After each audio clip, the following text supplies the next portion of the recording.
Sir ఊరు తెరిస్తే అబద్ధాలే మాట్లాడి అబద్ధాలతో బతకాలన్న ఆలోచన ఇంకెంతకాలం చేస్తారో నాకు తెలియదు. ఈరోజు ఎస్ఆర్ఎస్పి కానీ శ్రీపాద ఎల్లంపల్లి కానీ ఇవన్నీ ప్రాజెక్టులు, ఈ ప్రాజెక్టులకు feeder channels. Speaker sir, Medigadda, Sundilla, Annaram బ్యారేజ్లో నుంచి చుక్క నీరు తీసుకోకపోయినా గోదావరి జలాలతోని ఏ రకంగా నీళ్లు తీసుకురావాలనో ఈరోజు మల్లన్న సాగర్ కావచ్చు, లేకపోతే ఈయనే ఆ స్వామి మల్లన్న సాగర్కి ఎక్కడి నుంచి నీళ్ళు వస్తాయి? నువ్వేదో పెద్ద చదువు చెప్తారు, మీ లక్ష పార్తే. కానీ మీరు ఏదైతే లిఫ్టులు పంపులు పెట్టి కూలగొట్టిన దానికి సంబంధం లేదు. శ్రీపాద ఎల్లంపల్లి లేకపోతే శ్రీరామ్ సాగరు ఇవన్నీ ప్రాజెక్టులు మీ తాతల కాలంలో కట్టిన కాంగ్రెస్ ప్రాజెక్టులు. ఆ ప్రాజెక్టులతో ఈరోజు మల్లన్న సాగర్ కావచ్చు, రంగనాయక సాగర్ కావచ్చు, కొండపోచమ్మ కావచ్చు, నువ్వు కట్టినవి లేకపోయినా కూడా, నువ్వు కూలిపోయినా కూడా ప్రాజెక్టులకు నీళ్ళు ఇవ్వడానికి ఉంది. మీరు లేని అబద్ధాలతోని లేకపోతే మేడిగడ్డ దగ్గర కట్టిందో, సుందిల దగ్గర కట్టిందో, అన్నారం దగ్గర కట్టిన మీరు పంపులు లిఫ్టులతోని కొల్లగొట్టిన 1,00,000 కోట్ల రూపాయల ప్రాజెక్టు గుండు సున్నా లేకపోయినా నీళ్లు ఇవ్వచ్చు. తప్పుదారు పట్టించకండి. రెండవది, ఈరోజు మీరు పదే అక్కడ లగచర్లలో జరిగిందంటున్నారు అధ్యక్ష. మల్లన్న సాగర్ కట్టిన రోజు ఏటిగడ్డ, కిష్టాపూర్, వేమ్లఘాట్ 14 గ్రామాలు తండాలు కలిసి పరిగెత్తించి మిమ్మల్ని కొట్టిన రోజు మీరు పోలీసుల బూట్ కాళ్ళతోని తొక్కిచ్చిన రోజు, ఆ రోజు ఎట్లా జరిగింది అధ్యక్ష? అది గజ్వేల్లోనే కదా. గజ్వేల్ నియోజకవర్గంలో సిద్దిపేట జిల్లాలో ఉన్న వేములఘాట్ కావచ్చు, ఏటిగడ్డ, కిష్టాపూర్ కావచ్చు, నేను పోయి దీక్ష చేసిన అధ్యక్ష 48 గంటలు. భూసేకరణకు వ్యతిరేకం కాదు, నష్టపరిహారం పెంచండి అని చెప్పినాం. మీరు 3 లక్షలు ఇస్తే 7 లక్షలు చేయమన్నాం. ఈరోజు మీరు ప్రతి ప్రాజెక్టు పక్కన 100 ఎకరాలు మీరు ఫామ్ హౌజులు కొనుక్కున్నారా లేరా? ఈరోజు ప్రాజెక్టులు డైరెక్ట్గా కొండపోచమ్మ నుంచి మీ ఫామ్ హౌస్కి, మీ ఎర్రవల్లి ఫామ్ హౌస్కి కాలువలు తీసుకొని 100 ఎకరాలు మీరు నీళ్లు తీసుకెళ్ళినరా లేరా? ఈరోజు రంగనాయక సాగర్ దగ్గర హరీష్ రావు గారికి ఫామ్ హౌస్ ఉన్నదా లేదా? మీరు ప్రాజెక్టులు కట్టిందే మీ ఫామ్ హౌస్ల కోసం. ప్రాజెక్టులు కట్టిన కాడే మీరు ఫామ్ హౌస్లు తీసుకున్నారు. దుర్మార్గమైన ఆలోచన మీది. ఈరోజు మీరు సిద్ధంగా ఉన్నారా విచారణకు? కొండపోచమ్మ దగ్గర ఎవరికి ఫామ్ హౌస్ ఉంది? రంగనాయక సాగర్ దగ్గర ఎవరికి ఫామ్ హౌస్ ఉంది? లేకపోతే ప్రాజెక్టులు కట్టిన దగ్గర ఎవరికి భూములు ఉన్నాయో, ఎవరికి ఫామ్ హౌస్లు ఉన్నాయో నిజ నిర్ధారణ కమిటీ నేను కాదు, ఈ సభలో ఉన్న కాంగ్రెస్ పార్టీ నుంచి ఒక్కరిని కూడా వద్దు. బీఆర్ఎస్ నుంచి, బీజేపీ నుంచి, ఎంఐఎం నుంచి, సిపిఐ నుంచి శాసనసభ్యులతో నిజ నిర్ధారణ కమిటీని వేద్దాము. కట్టుకున్న ప్రాజెక్టులల్లా మీ చుట్టాల భూములను ఎట్లా తొలగించిండ్రు, మీ భూములను ఎట్లా తొలగించిండ్రు? మీ డైరెక్ట్గా కేసీఆర్ గారి ఫామ్ హౌస్కి కాలువలు తీసుకెళ్లి ఫామ్ హౌస్ చుట్టూత దాని చుట్టూత కాలువలు తిప్పింది ఆధారాలు చూపించాలనా? దుర్మార్గమైన ఆలోచన మీకుంటుంది, మాకెందుకుంటుంది? ఇప్పటికి కూడా అబద్ధాలు చెప్పేది మానండి. ఎందుకు ఇంకా బుకాయించాలని, దబాయించాలని? ఎన్ని రోజులు అధ్యక్ష? భూసేకరణ జరిగినప్పుడు భూమి కోల్పోయిన నిర్వాసితులకు బాధ, దుఃఖం ఉంటుంది. ఆ బాధ, దుఃఖం ఉన్న వాళ్లకు అత్యధికంగా నష్టపరిహారం ఇవ్వాలనేది మా ఆలోచన. ఆనాడు మల్లన్న సాగర్లో 3 లక్షల నుంచి మొదలుపెట్టిన మీరు, మేము కొట్లాడితే అది చివరికి 10 నుంచి 12 లక్షలకు వచ్చింది.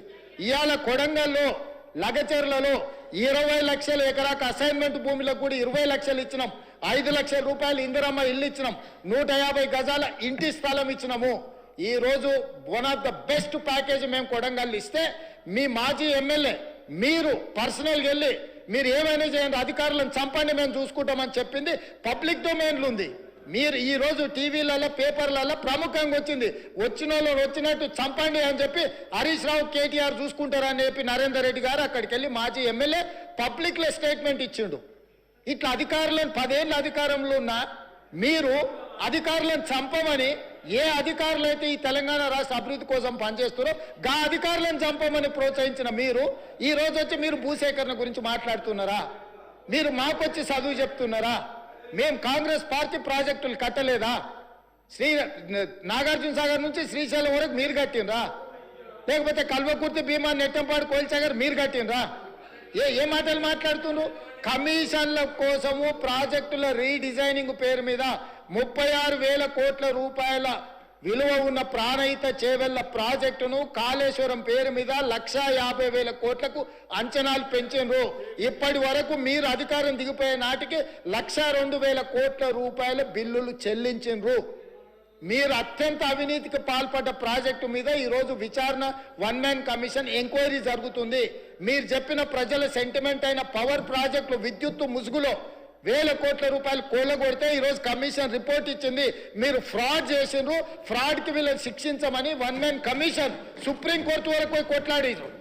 సుప్రీంకోర్టు జడ్జి వచ్చి వీళ్ళు ఫ్రాడ్ చేసిండ్రు, వీళ్ళని శిక్షించమని నివేదిక ఇచ్చిండ్రు. అధ్యక్ష, వీళ్ళ నివేదికలు మేము ఆరోపణ చేయట్లే. ఈరోజు కమిషన్ ఇచ్చిన నివేదికలు ఉన్నాయి. తొందరలోనే దాంట్లో జైలుకు పోతారు. జైలుకు పోయేదాని గురించి వాళ్ళు చెప్తున్నారు. ఇప్పుడు ఏ విచారణ సంస్థ విజిలెన్స్ అండ్ ఎన్ఫోర్స్మెంట్ నివేదిక ఇచ్చింది ఈరోజు కాళేశ్వరం మీద. ఆ నివేదికలు వచ్చే సభలో ఇదే సభలో పెట్టి చర్చ పెడదాం. ఎవరెవరు ఏ రకంగా ప్రాజెక్టు రీడిజైనింగ్ పేరు మీద ఎట్లా కొల్లగొట్టిండో వాటి అన్నిటిని తీసుకొద్దాం. అధ్యక్ష, ఇవాళ వీళ్ళు ఎంతసేపు ఉన్నా మేము అబద్ధాలని చెప్తాం. ఆనాడు 2013 భూసేకరణ చట్టం ఉంటే దాన్ని కాదని జీవో నెంబర్ 123 అని కొత్త జీవో, కొత్త రాజ్యాంగం కనిపెట్టి బయింగ్ అండ్ సెల్లింగ్ ప్రాసెస్ లో ఒక నోడల్ ఆఫీసర్ని పెట్టాం, డబ్బులు ఇస్తాం, భూములు గుంజుకుంటాం అని చెప్తే కోర్టు కొట్టేయలేదా? కోర్టు మిమ్మల్ని తిట్టలేదా? ఎన్ని నోటిఫికేషన్లను రద్దు చేసింది? ఈరోజు బలవంతంగా రైతుల భూములను గుంజుకున్నది మీరు. ఒకటే మాట మేమేం చెప్పినాము?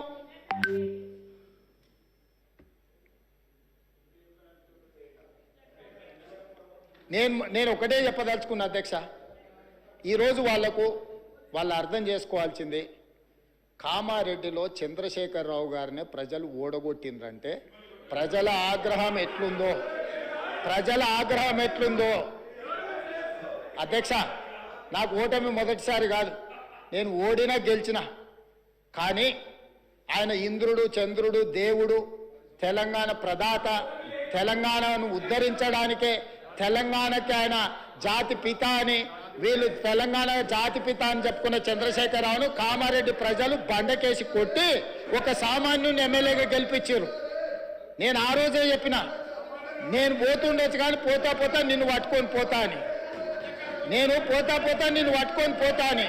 సో కామారెడ్డిలో ఓడగొట్టిన ప్రజలు తిరస్కరించిన ఎందుకు ఇంకా బుకాయించాలనుకుంటున్నారు అధ్యక్ష? ఎందుకు బుకాయిస్తున్నారు? ఇప్పటికైనా నేను చెప్తున్నా అధ్యక్ష, మూసీ ప్రాజెక్టును కట్టాలన్నా వద్దా మీరు చెప్పండి. మెట్రో రైళ్లు విస్తరించాలన్నా వద్దా మీరు చెప్పండి. రేడియల్ రోడ్స్ వేయాలన్నా వద్దా చెప్పండి. రీజనల్ రింగ్ రోడ్డును నిర్మించాలన్నా వద్దా మీరు చెప్పండి. హైదరాబాద్ నగరానికి గోదావరి జలాలను తరలించాలన్నా లేదా మీరు చెప్పండి. తెలంగాణ రాష్ట్రానికి మీరు పెట్టుబడులను తేవాలంటున్నారా వద్దంటున్నారా చెప్పండి. ఈరోజు ప్రపంచంలోనే అత్యధికంగా ఇన్ఫోసిస్ సంస్థ హైదరాబాద్లో అత్యధికంగా జాబులు ఉన్నాయి. మేము వచ్చినాక ఇన్ఫోసిస్ విస్తరించినాం, విప్రో విస్తరించినాం. మేము వచ్చినాక కాగ్నిజెంట్ను విస్తరించిపించినాం. ఆమ్జన్ బయోటెక్ కంపెనీ అమెరికాలో ఉండి ఫస్ట్ టైం హైదరాబాద్లో పెట్టుబడులు తీసుకొచ్చినాం. ఆయన 10 ఏళ్ళు మంత్రిగా ఉంటే 20,000 కోట్లు తెచ్చిండు దావోస్లో పోయి. నేను 10 నెలల్లో ఒక్క సంవత్సరం తిరిగే లోపల 2,20,000 కోట్లు పెట్టుబడులు తెచ్చిన. ఇది నా సమర్థత. ఆయన ఏమనుకుంటాడంటే గుంటూరులో చదివిన తెలివితేటలు ఈడ పనికొస్తాయనుకుంటాడు. అధ్యక్ష, ఇంగ్లీష్ అనేది నాలెడ్జ్ కాదు. 4 ఇంగ్లీష్ బుక్కలు ఆయనకు రావచ్చు, నేను 4 ఇంగ్లీష్ బుక్కలు కానీ ఈ ప్రపంచంలో చైనాలో ఉండేవాడికి ఇంగ్లీష్ రాదు, జపాన్లో ఉండేవాడికి ఇంగ్లీష్ రాదు, జర్మన్లో ఉండేవాడికి ఇంగ్లీష్ రాదు.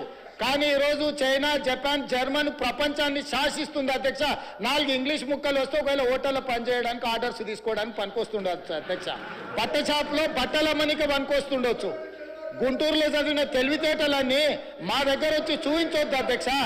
మేము గవర్నమెంట్ స్కూల్లో చదివి వచ్చినాం, మేము గుంటూరులో చదవలే.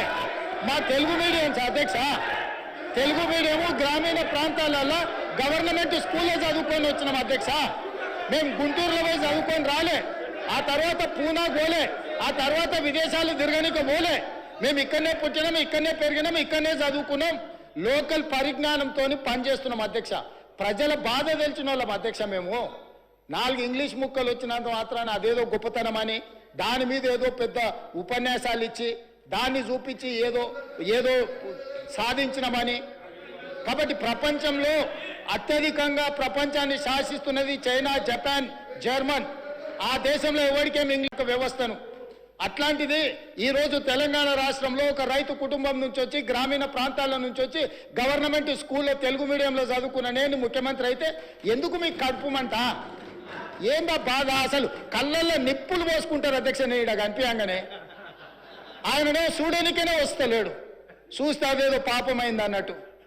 కాబట్టి ఇప్పటికైనా దయచేసి ఈ 5 ఏళ్ళు కాదు వచ్చే 5 ఏళ్ళు కూడా, ఈ 5 ఏళ్ళు కాదు వచ్చే 5 ఏళ్ళు కూడా మేమే ఉంటాము.